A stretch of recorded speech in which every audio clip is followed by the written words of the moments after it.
देखिए सभी बच्चे जो हैं, देखिए हमारी हिंदी मीडियम वाली क्लास है और हमारी क्लास लगभग समाप्त हो चुकी है। आज हमारी क्लास जो है हमारी क्लास है जीव विज्ञान की जो हमारी क्लास है। तो इस जो जीव विज्ञान की क्लास की हम बात करें तो इस जीव विज्ञान की क्लास जो हमारी क्लास 11 में पढ़ने वाले बच्चे हैं, इसका अध्याय है 3 और इसका नाम है पादप जगत। तो जितने भी देखिए हिंदी मीडियम वाले जो विद्यार्थी हैं और तो उनके लिए एनसीईआरटी को बड़े ही ढंग से समझाया गया है। ठीक है, एनसीईआरटी वैसे तो हमारी ये क्लास पूरी ख़त्म हो चुकी है, बट आज हमारी एक लास्ट क्लास बची है 25वीं हमारी क्लास बची है। और ये 25वीं क्लास जो है हमारी इस पादप जगत जो हमारा अध्याय है इसकी बिल्कुल एंड है, यानी हमारी एंड लेक्चर बचा है। इस लेक्चर में देखते हैं आज हमें पढ़ना क्या है। देखिए इस लेक्चर की बात करें तो देखिए इस लेक्चर में कुछ हमने हल्के से जो एनसीईआरटी के अंदर कुछ प्रश्न दे रखे हैं, तो उन प्रश्नों को हम इस वाली क्लास के अंदर थोड़ा समझेंगे किस प्रकार के प्रश्न हैं। उन प्रश्नों को थोड़ा थोड़ा हमने इस पर उनके सॉल्यूशंस को हम देखेंगे समझेंगे, जो कि बोर्ड एग्ज़ाम्स के लिए हमारे क्या होते हैं, जो कि हमारे बोर्ड एग्ज़ाम्स के लिए क्या हैं, जो हमारे बोर्ड एग्ज़ाम्स के लिए क्या हैं, अच्छे हैं। ठीक, तो चलो हम आज देखते हैं आगे। देखिए हमारे जो एनसीईआरटी के अंदर देखिए एक प्रश्न दे रखा है। पहला प्रश्न है हमारा कि जो शैवालों के वर्गीकरण का क्या आधार है। ठीक है, तो शैवालों के वर्गीकरण का आधार पूछा है। देखिए शैवाल की अगर हम बात करते हैं, शैवाल को हम निम्नलिखित के आधार पर हम उसका क्लासिफिकेशन कर सकते हैं। देखिए उनका क्लासिफिकेशन पिगमेंट के आधार पर कर सकते हैं, उसकी थैलस की जो संरचना होती है हम उसके आधार पर भी क्लासिफिकेशन करते हैं, हम रिप्रोडक्शन के आधार पर भी क्लासिफिकेशन कर सकते हैं, और उसके अंदर देखिए पाए जाने वाले जो रिजर्व फूड होते हैं, स्टोरेज फूड, तो उसके आधार पर भी हम अलग अलग कर सकते हैं। उसके अलावा देखिए हम सेल वाल के आधार पर भी अलग कर सकते हैं। ठीक, उसके अलावा इसमें पाए जाने वाले जो फ्लैजेला होता था हम फ्लैजेला के आधार पर भी उन्हें अलग कर सकते हैं। इस प्रकार का कोई प्रश्न आ जाता है तो हम उस प्रकार का इस लिख करके हम उसका आंसर दे सकते हैं। अगला देखिए प्रश्न है कि मान लीजिए कि प्रश्न 2 है हमारा एनसीईआरटी में, जिसमें दे रखा है कि लिवरवर्ट, मॉस, फर्न, जिम्नोस्पर्म और एंजियोस्पर्म के जीवन चक्र में कहाँ और कब निम्नीकरण विभाजन होता है। निम्नीकरण का मतलब होता है कि रिडक्शन डिवीजन, अर्थात म्यूसिस कहाँ पर होती है। तो देखिए अगर हम लिवरवर्ट की बात करते हैं तो आंसर अगर हम लिखेंगे तो देखिए हम यहाँ पर लिखेंगे लिवरवर्ट, या अगर मॉस की बात करते हैं लिवरवर्ट तथा मॉस। ये लिवरवर्ट तथा मॉस मतलब क्या है, ये हमारे ब्रायोफाइट्स हैं। तो लिवरवर्ट मॉस क्या है हमारे, ये ब्रायोफाइट्स हैं। ठीक है, ये सब ब्रायोफाइट हैं। ठीक है, ब्रायोफाइट। हम देखिए यहाँ पर ये कह सकते हैं इन दोनों में लिवरवर्ट मॉस में एक कैप्सूल की जो स्पोर मदर सेल होती है, जो कैप्सूल मिलता है उस कैप्सूल के अंदर जो स्पोर मदर सेल है मुझे वहाँ पर देखने के लिए मिलेगा।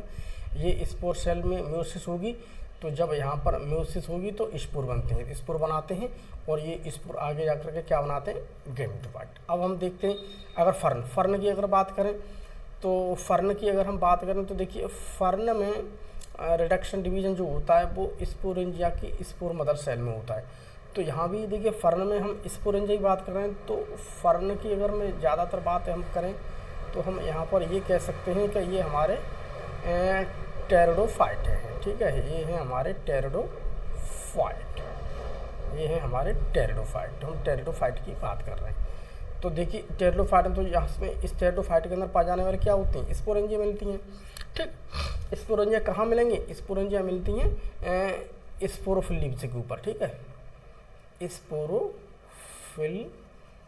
है, इसके ऊपर मुझे देखने के लिए क्या मिलेंगे, स्पोरेंजिया।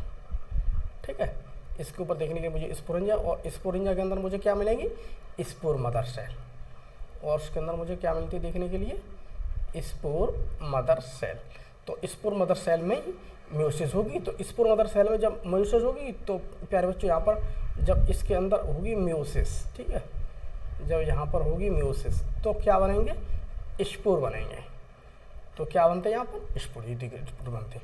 ये स्पोर आगे चल के प्रोथेलस बनाते हैं। ठीक, इस प्रकार से हम इसके प्रश्न का आंसर दे सकते हैं।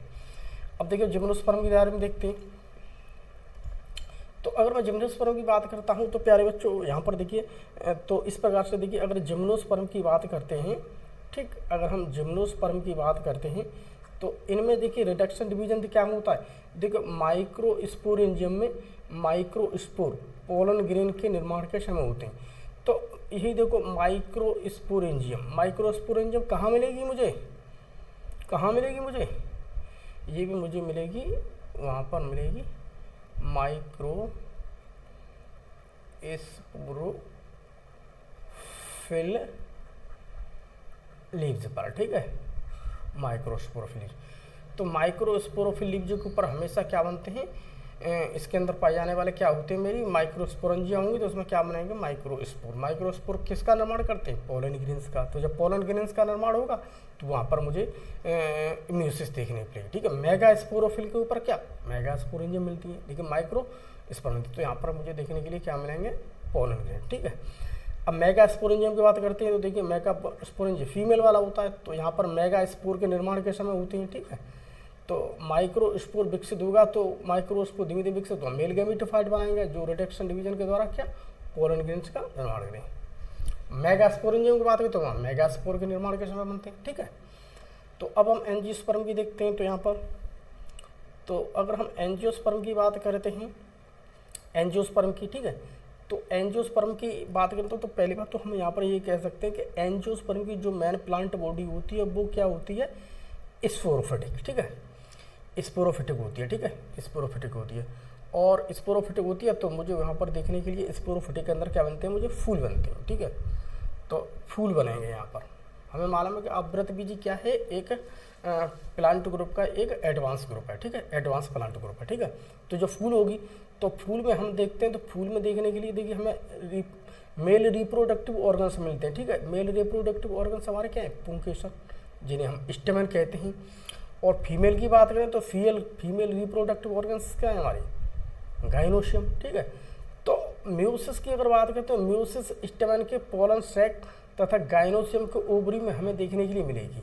यहाँ पर हमें देखने के लिए मिलेगी तो हमारे क्या बन जाते हैं, हमारे मेल गैमीट। ठीक है, और ओवरी के लिए देखने के लिए मिलते हैं तो यहाँ पर एग बनना है हमारा। ठीक, इस प्रकार से हमें यहाँ पर दे सकते हैं, यहाँ पर मेल गैमीट के जब भी जहाँ गैमीट का फॉर्मेशन हो रहा है तो यहाँ पे ये फीमेल गैमीट है, तो यहाँ पर क्या हमें देखने के लिए म्यूसिस मिल रही है। और देखिए प्रश्न संख्या 3 है, प्रश्न संख्या 3 है तो हम देखिए यहाँ पर ये कह सकते हैं कि अगर हम बात करते हैं प्रश्न संख्या 3 की, तो प्रश्न संख्या हम 3 की बात करते हैं तो देखो प्रश्न संख्या 3 है, पौधों के 3 वर्गों के नाम लिखो। ठीक है, 3 वर्गों के नाम, ठीक, 3 वर्गों के नाम लिखो जिनमें आर्किगोनिया होती है।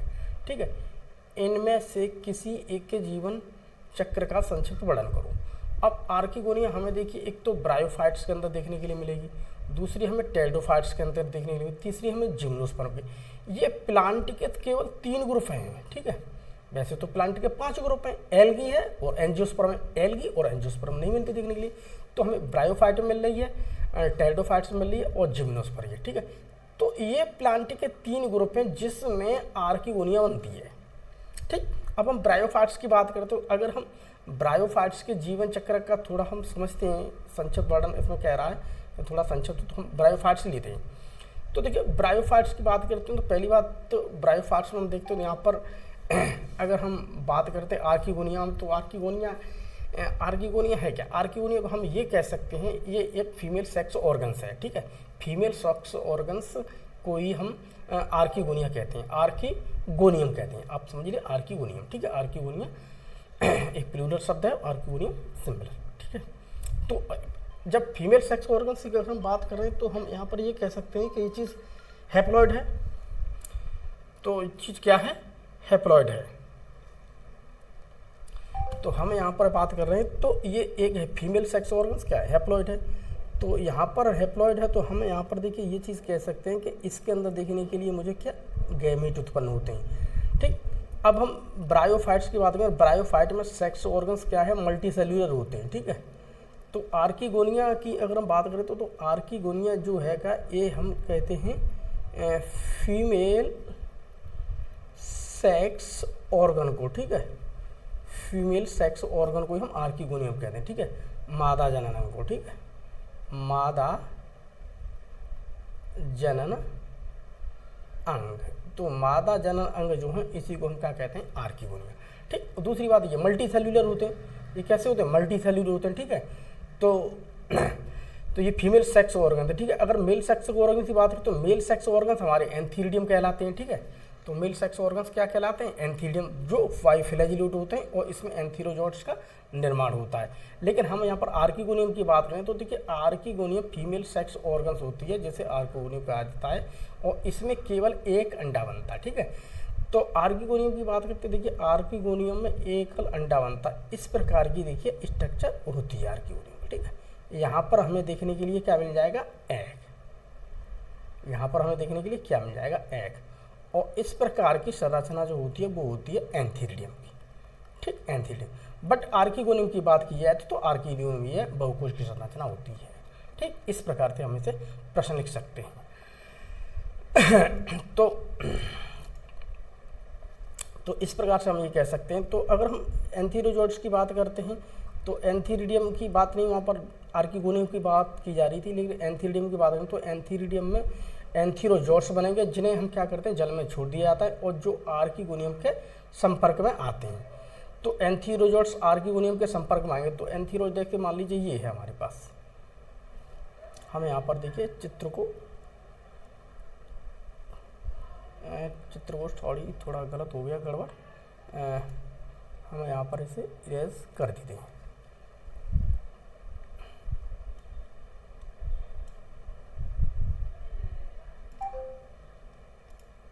जैसे ये है यहाँ पर,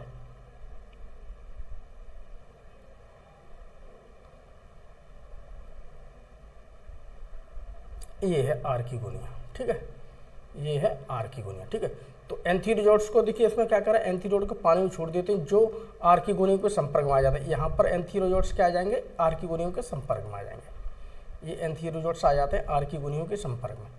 ठीक, कीमोटैक्सिस प्रोसेस है। ठीक है, और ये आने के बाद यहाँ पर ये नीचे क्या है, हमारा एग है। क्या है हमारा, एग। तो ये है हमारे पास क्या, एंथीरोजोइड्स। एंथीरोजोइड्स बोले तो स्पर्म। ठीक है, एस्पर्म। तो स्पर्म अब ये आकर के यहाँ पर क्या हो जाएंगे, इससे आगे फ्यूज हो जाएंगे। तो ये है हमारे पास अंडाणु, और इससे आकर के हमारे जो है कहाँ, ये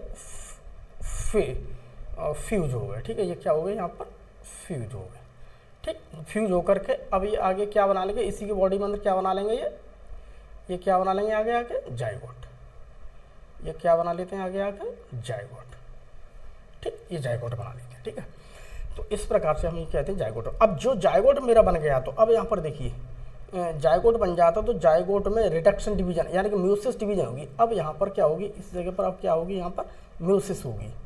ठीक है, अब यहाँ पर क्या होगी, म्यूसिस। ठीक है, यहाँ पर म्यूसिस होगी, म्यूसिस डिवीजन होगी, जिससे एक बहुकोश की पिंड बनता है, जैसे हम स्पोरोफाइट। अब आगे जाकर के धीमे धीमे क्या हो, स्पोरोफाइट बनाएंगे।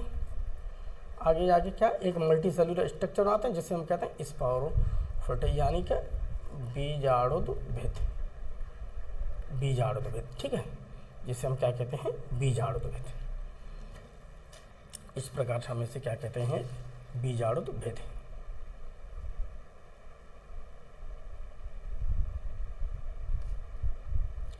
अब देखिए आगे जाके अब हम यहाँ पर देखते हैं इसमें यह स्पोरोफाइट रिडक्शन म्यूसिस डिवीजन द्वारा, जिसके परिणाम स्वरूप क्या, हैप्लॉइड स्पोर्स बनाएंगे, और ये स्पोर अंकुरण के गैमेटोफाइट बनाएंगे। तो इस प्रकार से यहाँ पर इस प्रश्न का हम ऐसे आंसर दे देते हैं। अब देखिए अगला एक प्रश्न है एनसीईआरटी का।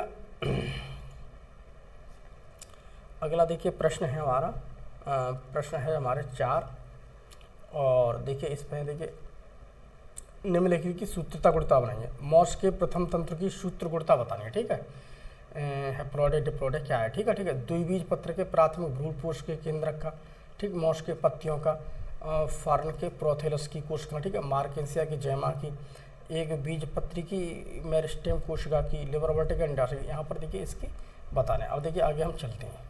इसकी प्रथम तंतु की बात करें तो ये देखने के लिए मुझे हैप्लॉइड मिलती हैं, ठीक है। और द्विबीज पत्री के जो प्राइमरी एंडोस्पर्म होता है, प्राथमिक भ्रूण पेश का जो केंद्रक होता है, वो मुझे देखने के लिए कैसा मिलता है, डिप्लॉइड। और मॉस की पत्तियां जो होती हैं वो मुझे देखने के लिए कैसी मिलती हैं, हैप्लॉइड, ठीक है। और फर्न के जो प्रोथेलस की कोशिका होती हैं ये हमें देखने के लिए कैसे मिलेंगी, अगुणित। और जैमा की जो मार्केंसिया की बात कर रहे हैं, मार्केंसिया की जो जैमा की कोशिका होती हैं ये भी हमें देखने के लिए क्या मिलती हैं, अगुणित, ठीक है। तो ये भी हमें देखने के लिए क्या मिलती हैं, अगुणित। अब देखिए आगे हम देखते, अब देखिए आगे एक बीज पत्री की अगर हम देखते हैं तो यहाँ पर ये कह सकते हैं कि एक बीज पत्री की मेरिस्टेम सेल की बात करते हैं तो ये भी डिप्लॉइड है। लिबरवर्टिक अंडाशय की बात करते थे, ये भी हैप्लॉइड है। और फर्न के जाइगोट की बात करते हैं तो ये भी डिप्लॉइड है। तो इस प्रकार से हम इसका आंसर कर दे सकते हैं। अगला देखिए प्रश्न आ गया हमारा,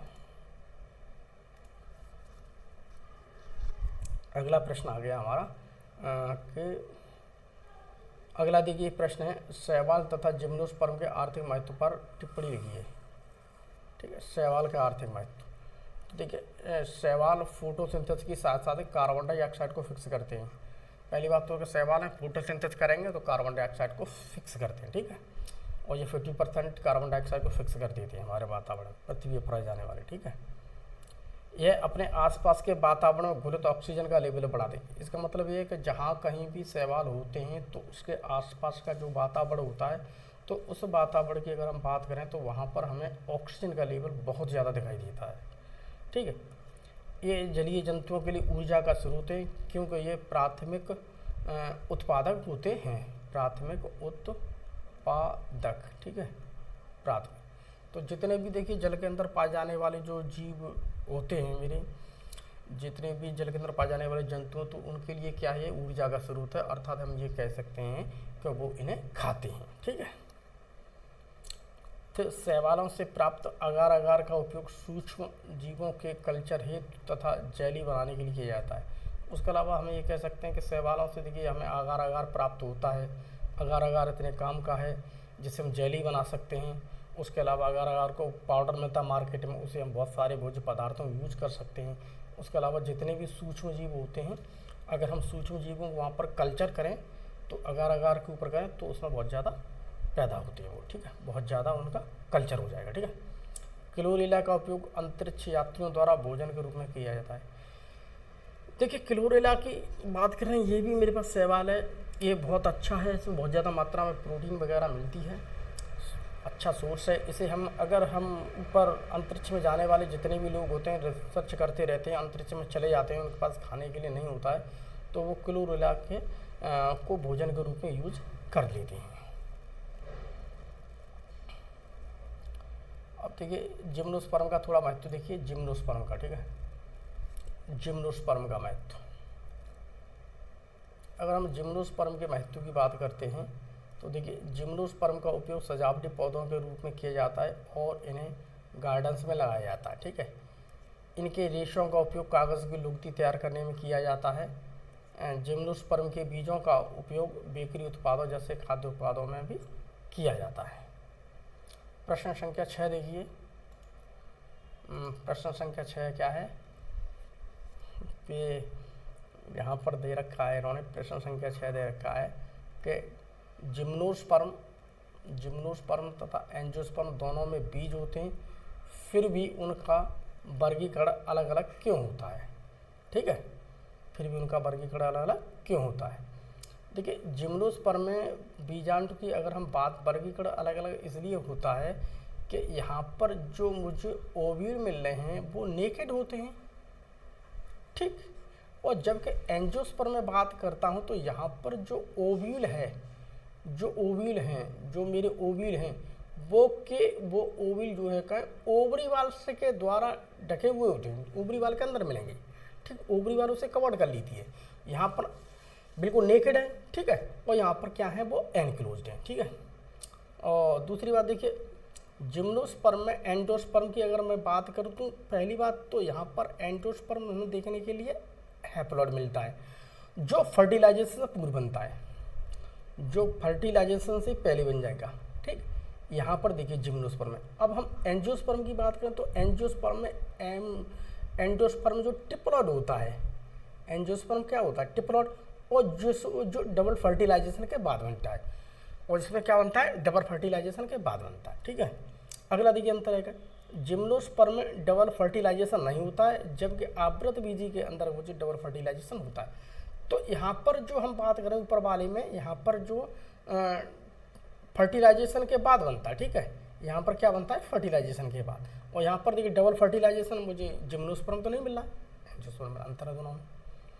अगला देखिए जिम्नोस्पर्म में आर्किगोनिया मिलती है। ठीक, आर्किगोनिया क्या है अभी मुझे बताइए, आर्किगोनिया क्या, आर्किगोनिया है female sex organs, female sex organ, अर्थात मादा जनन, मादा जनन। ठीक है, जबकि आवृत बीजी में इसका अभाव हो, आवृत बीजी में किसी प्रकार की आर्किगोनिया नहीं मिलती है। अब विषम बीजाणु क्या है, जैसे हम हेट्रोस्पोरी कहते हैं। देखिए विषम बीजाणुता क्या है, इसकी सार्थकता पर संक्षिप्त टिप्पणी लिखो, इसके दो उदाहरण भी दे दो। तो विषम बीजाणुता जिसे कहते हैं हेट्रोस्पोरी, हेट्रोस्पोरी उसे कहते हैं, इसमें स्पोर का फॉर्मेशन होता है, इसमें क्या होता है, स्पोर का फॉर्मेशन। अगर हम स्पोर के फॉर्मेशन की बात करते हैं तो हम यहाँ पर ये कह सकते हैं इसमें स्पोर का फॉर्मेशन होता है। तो हेट्रो का मतलब डिफरेंट, एक होगा बड़ा स्पोर जिसे हम कहते हैं मेगा स्पोर, और एक होता है छोटा जिसे हम कहते हैं माइक्रो स्पोर, जिसे हम क्या कहते हैं, माइक्रो स्पोर। यही देखो इसमें लिखा है, देखिए समझिए,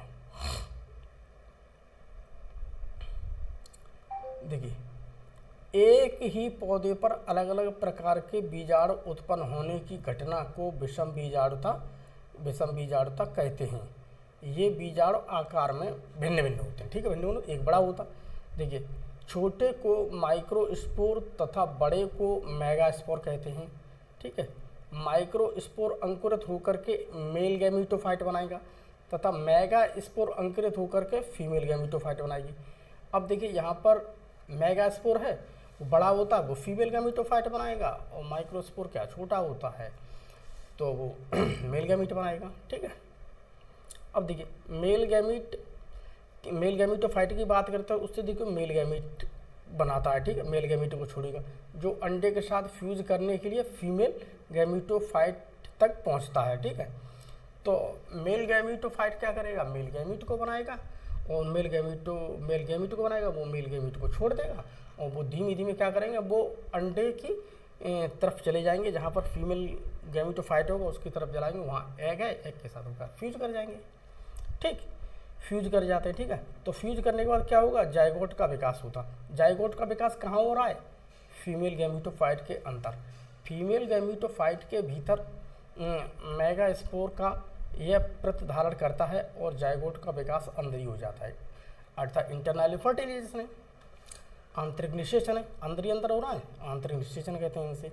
ठीक है, जाइगोट आगे जाकर के स्पोरोफाइट में विकसित हो जाएगा। अब जाइगोट क्या धीमे धीमे जाके अपने एक्टिविटीज करता रहेगा, उसमें डिवीजन होंगे और जाकर के वो स्पोरोफाइट बनाता है। ठीक है, जब स्पोरोफाइट बना देता है तो यहाँ पर हम देखते हैं, देखिए अब यहाँ पे सीड हैबिट का विकास मेगास्पोर के प्रतिधारण से संबंधित है। अब यहाँ पे देखिए सीड हैबिट वाली प्रकृति आएगी। सीड हैबिट का मतलब होता है कि बीजी प्रकृति। अब यहाँ पर ऐसा दिखने लगा कि भाई अब आगे के लिए हमारे क्या बीज का डेवलपमेंट होने लगा धीमे धीमे। ठीक है, ओरिजिन होने लगा, इवोल्यूशन होने लगा, आप ये समझ लीजिए।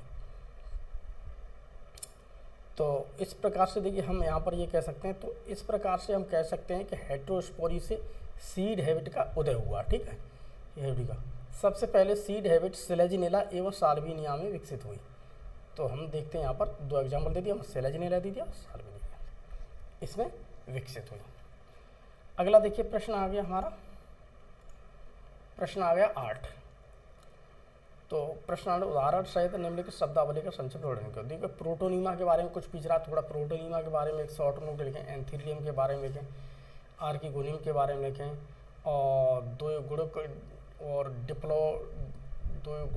गुण तक लिखा है, इसे कहते हैं हम डिप्लॉन्टिक। इसे हम यहाँ पर कहेंगे डिप्लॉन्टिक के बारे में उसने बताया, डिप्लॉन्टिक के बारे में बताया। उसके अलावा उसने बताया स्पोरोफिल के बारे में बताया है, और उसने बताया है आइसोगेमी के ऊपर बताया। ठीक है, तो दो चीज़ को हम यहाँ पर देख लेते हैं। प्रोटोनीमा के बारे में देखिए, सबसे पहले हम यहाँ पर देखेंगे, बात करेंगे। तो देखिए प्रोटोनीमा के बारे में अगर हम बात करते हैं, प्रोटोनीमा की, तो यह पहली हरी और फिलामेंटस संरचना है जो मॉस या फर्न बीजार्ड से बनती है। यह आमतौर पर शाखाबद्ध होती है। शाखाबद्ध मतलब इसके अंदर शाखा हमें मिलेगी। ठीक है, दूसरी बात, शैवाल अपने प्रोटोनीमा पर कलियां बनाते हैं। शैवाल की अगर बात करें तो शैवाल के प्रोटोनीमा के ऊपर कलियां बड बन जाती हैं शैवालों के बारे पर। ठीक, उन्हें क्या बनती है, बड, जो परिपक्व होकर गैमेटोफाइट बनाती है। जबकि फर्न में प्रोटोनीमा क्या है, एक प्रोथैलस में विकसित हो जाता है। फर्न के अंदर क्या होगा, एक प्रोथैलस में विकसित हो जाता है। अगर आगे देखिए पुंधानी, पुंधानी का मतलब होता है एंथीरिडियम। अगर मैं एंथीरिडियम की बात करें, हम एंथीरिडियम की बात करें तो एंथीरिडियम क्या है, मेल सेक्स ऑर्गन्स है। ठीक है, देखिए मेल सेक्स ऑर्गन्स को ही हम एंथीरिडियम भी कहते हैं। ये मल्टी सेल्यूलर होते हैं। ये देखो संरचना दे रखी है। ठीक है, जो एक ग्रंथ पर पाए जाते हैं। ये होता है देखो ग्रंथ, ये देखो नीचे लगा हुआ आपको संरचना दिख रही है, ये संरचना है आपकी ग्रंथ। ये इसे हम कहते हैं, इस पर टिका हुआ है, इसे कहते हैं ग्रंथ, ग्रंथ पर पाए जाते हैं। ठीक है, और उसके देखो एंथीरिडिया बंद स्टेराइल जैकेट द्वारा गधे रहते हैं। ये है देखिए स्टेराइल जैकेट, ये देख से आसपास देख रही है, ये वाली जा रही है ना, जो सिंगल लेयर बनी हुई है, सेल्स बनी हुई है, इसे हम कहते हैं देखिए स्टेराइल जैकेट। ठीक है, स्टेराइल जैकेट ग्राइंड। अब एंथीरिडियम की बात करें तो देखिए एंथीरिया के अंदर मुझे एंडोसाइट सेल्स मिलती हैं। इसके अंदर मुझे क्या मिलेंगी, एंडोसाइट सेल्स, पुंग कोशिका। ठीक है, ठीक है, ये एंडोसाइट सेल्स आगे जा करके, ठीक है, आगे जा करके बायोफ्लैजिलेट एंथीरोजोट्स। अब ये धीमी धीमी एंडोसाइट सेल्स से एंडोसाइट धीमी धीमी क्या वृद्धि करेंगी। तो अब ये बायोफ्लैजिलेट एंथीरोजोट्स बनाएंगे। तो ये क्या बना देती है, बायोफ्लैजिलेट एंथीरोजोट्स। ठीक है, अब ये क्या बना देंगे, बायोफ्लैजिलेट एंथीरोजोट्स। ऐसा है बायोफ्लैजिलेट। ये ब्रायोफाइट तथा टेरिडोफाइट्स में पाई जाती है। अगला देखिए दे रखा है आर्किगोनियम के ऊपर। ठीक है, अगली दे रखी है आर्किगोनियम पर। आर्किगोनियम की बात करते हैं तो आर्किगोनियम के बारे में देखो अभी मैंने बता ही दिया। ये क्या है, आर्किगोनियम की बात करते हैं, आर्किगोनियम। ठीक है, आर्किगोनियम। ठीक है, आर्किगोनियम की बात करते हैं। ठीक है, तो देखिए हम यहाँ पर ये कह सकते हैं, ये आर्किगोनियम के फीमेल सेक्स ऑर्गन को कहा जाता है। फीमेल सेक्स ऑर्गन को ही हम आर्किगोनियम कहते हैं। ठीक है, और ये एक फ्लास्क शेप्ड स्ट्रक्चर्स होती है। ये देखिए फ्लास्क जैसी संरचना, नीचे का भाग कैसा है, फूला हुआ है। ठीक, यहाँ पर देखिए एग होता है, मैंने अभी बताया थोड़ी देर पहले। ठीक है, और इसके बेसल पार्ट को वेंटर कहा जाता है। जो बेसल वाला पार्ट है, ये वाला नीचे वाला, ये इसे क्या कहते हैं हम, बेसल।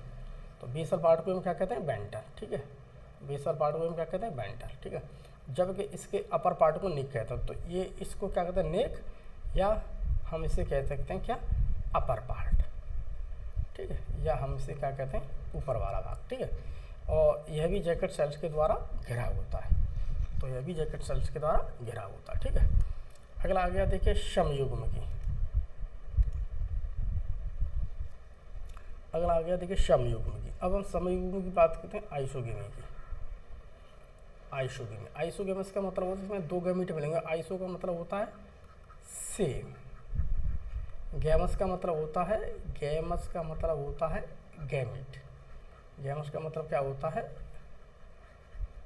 गैमेट। ठीक है, गैमस का मतलब होता है गैमेट। अब देखिए यहाँ पर आइसोगेमस के ऊपर आया था। इसमें देखिए दो युग्मक कशाविका युक्त या कशाविका विहीन आकार को, या तो दो गैमेट होंगे, या तो ऐसे होंगे दो गैमेट जिसके अंदर मुझे क्या मिल रहा है, फ्लैजला, या ऐसे हो सकते हैं जिसके अंदर मुझे फ्लैजला नहीं होने, या तो कशाविका युक्त हो सकते हैं या कशाविका विहीन हो सकते हैं। ठीक है, दो गैमेट होंगे, लेकिन दोनों गैमेट कैसे होंगे, समान, बिल्कुल मॉर्फोलॉजी में समान होंगे। ठीक है, कोई छोटा बड़ा नहीं होगा। ठीक है, और यह सबसे सरल तथा बहुत पुराना मेथड है। यह मुख्यतः निम्न वर्ग के शैवालों में पाया जाता है। ज़्यादातर लूअर हमारे एल्गी उनमें पाया जाता है। ठीक है, ज़्यादातर हम देखते हैं तो यूलोथ्रिक्स स्पायरोगारा में इस प्रकार का पाया जाता है। तो अगर ये देखिए मैंने एक एग्जांपल दे रखा है यूलोथ्रिक्स का। ठीक है, तो इसमें 2 गैमेट है। इसके जो एग्जाम्पल ये हैं आपके यूरोथ्रिक्स एंड स्पाइरोगोन। अगला देखिए डिप्लॉन्टिक पर प्रश्न आ गया, डिप्लॉन्टिक क्या है। अब मैं अगर डिप्लॉन्टिक की बात करता हूँ प्यारे बच्चों, तो देखिए हम यहाँ पर ये कह सकते हैं, अगर हम डिप्लॉन्टिक की बात करते हैं, डिप्लॉन्टिक लाइफ साइकिल है क्या, ठीक है। डिप्लॉन्टिक लाइफ साइकिल, तो इसमें देखिए इसमें मेन प्लांट बॉडी जो होती है, पहली बात वो डिप्लॉयड होती है। पहले प्लांट बॉडी क्या डिप्लॉयड होती है, और पहली बात है वो बड़ी होगी, ठीक है। और इसमें हैप्लॉयड फेज क्या होती है, छोटी। तो यहाँ पर देखने के लिए हम यहाँ पर ये कह सकते हैं कि डिप्लॉन्टिक लाइफ साइकिल की बात करते हैं, तो यहाँ पर डिप्लॉयड फेज तो है बड़ी। डिप्लॉयड फेज क्या है, डिप्लॉयड फेज होती है यहाँ पर बड़ी, और हैप्लॉयड फेज होती है छोटी। हैप्लॉयड फेज क्या है, छोटी। इतनी छोटी, बहुत छोटी होती है, ठीक है। तो वो छोटी है, ठीक है। अब हम देखिए अगले होता है, स्पोरोफाइट प्लांट के ऊपर गैमीटेंजिया पाए जाते हैं। ये गैमीटेंजिया गैमीट को बनाते हैं। अगर हम एग्जाम्पल की बात करें तो देखिए ये हमें फियोफाइसी वर्ग के सदस्य जैसे हमें फ्यूकस में देखने के लिए मिल जाएगा, और हमें देखने के लिए किसमें मिल जाएगा, शार्गाशम में, इसमें हमें देखने के लिए मिल जाएगा। इसका देखिए मैंने ये थोड़ा समझना चाहो तो यहाँ से और समझ सकते हैं, एग्जाम्पल दे सकते हो आप एग्जाम के रूप में। तो देखिए यहाँ पर हम ये कह सकते हैं कि जो मेरी डिप्लॉन्टिक जीवन चक्र है। डिप्लॉन्टिक जीवन चक्र की बात करें तो ये है, मान लीजिए मेरे पास डिप्लॉयड फेज स्पोरोफाइट, ठीक है। ये क्या है मेरे पास, स्पोरोफाइटिक फेज, यानी कि स्पोरोफाइट। तो स्पोरोफाइट डिप्लॉयड है, स्पोरोफाइट के ऊपर ही मुझे गैमीटेंजिया मिल रहे हैं, ठीक है। ये गैमीटेंजिया मिले, अब ये गैमीटेंजिया क्या बनाएंगे, ये गैमीटेंजिया के ऊपर गैमीट बनेंगे, ठीक। तो एक गैमीटेंजिया के ऊपर हमें गैमीट बनेंगे, तो एक मेल गैमीट बनेगा और फीमेल गैमीट बनेगा। तो केवल हम यहाँ पर ये कह सकते हैं कि जो मेरी गैमीट है, यहाँ पर जो गैमीट बन रहे हैं, केवल यही मेरे पास हैप्लॉयड फेज है। केवल यही मेरे पास क्या है, हैप्लॉयड फेज, केवल यही फेज है। अब इन दोनों आप फ्यूज कर जाएंगे, फर्टिलाइजेशन होगा तो जाइगोट बन जाएगा। अब यहाँ से देखिए इतने आप देखिए, तो यहाँ पर जो इतना जो हिसाब किताब है, ये आपका क्या है, बड़ा, लार्ज, वो छोटा है। इस प्रकार से हम कह सकते हैं कि यहाँ पर डिप्लॉयड फेज मुझे बहुत जाइगोट बनना, जाइगोट फिर जर्मिनेशन करेगा काफ़ी दिनों तक। जर्मिनेशन के बाद क्या, फिर वो स्पोरोफिटिक बनाएगा। तो स्पोरोफिटिक बनने के बाद फिर वहाँ पे जो स्पोर्स बने हैं क्या, वो सब क्या है आपके, उस पर स्पोरोफाइटिक के ऊपर आपको गैमीटेंजिया मिली है, गैमीटेंजिया से मेल गैमीट बन, कोई दिक्कत नहीं उसमें, ठीक है। अब देखिए प्रश्न आ गया एक और 9, प्रश्न 9 आ गया। तो देखिए यहाँ पर देखिए निम्नलिखित में अंतर बताओ, लाल शैवाल तथा भूरी शैवाल, लिवरवर्ट तथा मॉस में, ठीक है, विषम बीजाणु एवं सम बीजाणु, ठीक है। यहाँ पर ये अंतर पूछ रहा है, ठीक है, इनके अंतर बीच में। तो चलो देखिए इसके अंतर को हम देख लेते हैं, यहाँ पर समझ लेते हैं थोड़ा। अगर हम लाल शैवाल की बात करें तो लाल शैवाल में और जो आपके भूरे शैवाल हैं, इनमें अंतर क्या है, तो इनमें अंतर क्या है, ब्राउन एल्गे, ठीक है। तो लाल शैवाल को रिहोडोफाइसी के अंतर्गत रखा गया, जबकि भूरे शैवाल को फियोफाइसी वर्ग के अंतर्गत रखा गया, ठीक है। इसमें स्टोरेज फूड लाल शैवाल में फ्लोरिडियन स्टार्च है, जबकि यहाँ पर स्टोरेज देखिए मैनिटोल मिल रहा है और मुझे लेमिनेरियन मिल रहा है, ठीक है। यहाँ पर देखिए प्रकाश संश्लेषी वर्णक की बात करें तो यहाँ पर देखिए मुझे इस देखिए क्लोरोफिल ए मिल रहा है और यहाँ पर क्लोरोफिल डी मिल रहा है तथा फाइकोइरिथ्रिन पाया जाता है, जबकि यहाँ पर इसमें क्लोरोफिल ए और सी मिल रहा है। इसके अलावा मुझे यहाँ पर देखने के लिए फ्यूकोजेंथिन मिला है, दोनों डिफरेंट है। वहाँ पर ए और डी मिल रहा है और यहाँ पर ए और सी मिल रहा है। इसकी शैवाल देखते हैं, लाल शैवाल की, इनकी शैवाल सेल्यूलोज की बनी होगी, पैक्टिन की बनी होगी और पॉलीसल्फेट एस्टर्स की बनी होती। तो इनकी शैवाल की बात करता हूँ तो इनकी शैवाल देखिए सेल्यूलोज की बनी होगी और एल्जिन की बनी होगी। यहाँ पर फ्लैजेला नहीं मिलते और यहाँ पर मुझे फ्लैजेला देखने के लिए मिल रहे हैं, इन दोनों में डिफरेंट है। अब लिवरवर्ट और मॉस में थोड़ा हम डिफरेंट देख लेते हैं हल्का सा ही। अगर हम लिवरवर्ट और मॉस की बात करते हैं, ठीक है, ये है मेरे पास लिवरवर्ट और ये है मेरे पास मॉस।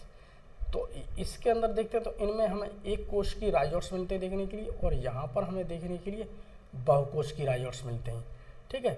इनमें सल्क मौजूद होते हैं, जबकि यहाँ पर मुझे किसी प्रकार की सल्क देखने के लिए नहीं मिलते। इसमें देखिए द्विभाजी शाखाएं मिलती हैं, ठीक है। इनमें पार्श्व शाखाएं मिलती हैं। द्विभाजी का मतलब होता है ऐसी शाखा होंगी वो ऐसे करके ऐसी हो रही होंगी, ठीक है, इन्हें कहते हैं द्विभाजी। जबकि इसमें पार्श्व शाखाएं मिलेंगी, ठीक है, लेटरल मिलेंगे। इसमें कैसी मिलेंगी, ऐसी एकदम लेटरल सी, ठीक है। और यहाँ पर हमें जैमा कप जैसी संरचना देखने के लिए मिलती है, जबकि यहाँ पर ऐसी कोई संरचना देखने के लिए नहीं मिलता है। स्पोरोफाइट में बहुत कम प्रकाश संश्लेषी ऊतक पाए जाते हैं। यहाँ पर कम प्रकाश संश्लेषी ऊतक मिलते हैं स्पोरोफाइट में, और यहाँ पर स्पोरोफाइट में प्रचुर मात्रा में हमें प्रकाश संश्लेषी ऊतक देखने के लिए मिल रहे हैं। अगला देखिए, अगले अंतर को हम देखते हैं। अगर हम अगले अंतर को देखिए हम बात करते हैं तो हम यहाँ पर ये कह सकते हैं कि अगर मैं समबीजाणु को टेरिडोफाइट की बात करूँ और विषम बीजाणु टेरिडोफाइट की बात करूँ, तो देखिए इनमें एक ही प्रकार के समबीजाणु का मतलब समान बीजाणु, यहाँ पर एक ही प्रकार के समान बीजाणु मिलेंगे। ठीक, हेट्रो में क्या मिलेगा, एक छोटा मिलेगा और एक बड़ा मिलेगा। ठीक, यहाँ पर दी तो देखो लिखा है, इसमें एक ही प्रकार के समान बीजाणु बनते हैं और इनमें दो भिन्न भिन्न प्रकार के बीजाणु बनते हैं। अर्थात एक लघु बनेगा, एक तो छोटा, ये बनना है छोटा जिसे हम कहते हैं लघु, और ये बनना है भैया प्यारे बच्चों बड़ा। ठीक, इनमें बाइसेक्सुअल गैमेटोफाइट मिलता है और इनमें एक लिंगी मिलता है, अर्थात मेल का अलग होगा और फीमेल का अलग होगा। यहाँ पर एक पर ही मुझे क्या है, बाइसेक्सुअल दोनों कंडीशन देखने के लिए मिल जाती हैं। देखिए ये टेबल है, इस टेबल का थोड़ा मिलान कर लेना समझने के लिए। तो हमें इस वाली स्तंभ को हमें इससे मिलाना है। तो देखिए क्लेमाइडोमोनास को हमने पढ़ा है, तो क्लेमाइडोमोनास हमारा शैवाल होता है। ठीक है, क्लेमाइडोमोनास क्या होता है, शैवाल। ठीक है, और साइकस क्या है हमारा, जिम्नोस्पर्म। साइकस हमारा जिम्नोस्पर्म। और सिलेजिनीला क्या है हमारा, सिलेजिनीला की बात करते हैं तो ये टेरिडोफाइट है। स्फेग्रम क्या है हमारा, मॉश है। ठीक है, इस चीज़ की हम बात करते हैं। आज की हमारी क्लास का यहीं पर समापन हुए। कुछ नॉर्मल से प्रश्न थे जिन्हें हमने करके देखा, और हमारा ये चैप्टर जहाँ तक संभव है तहाँ तक आज हमारा पूरा कंप्लीट हो चुका है। ठीक है, पूरा एनसीईआरटी को अच्छी तरह से हमने समझाया। ठीक है, ये पूरा चैप्टर हिंदी मीडियम वालों के लिए हो गया ख़त्म। आपसे फिर मिलेंगे, बाय बाय।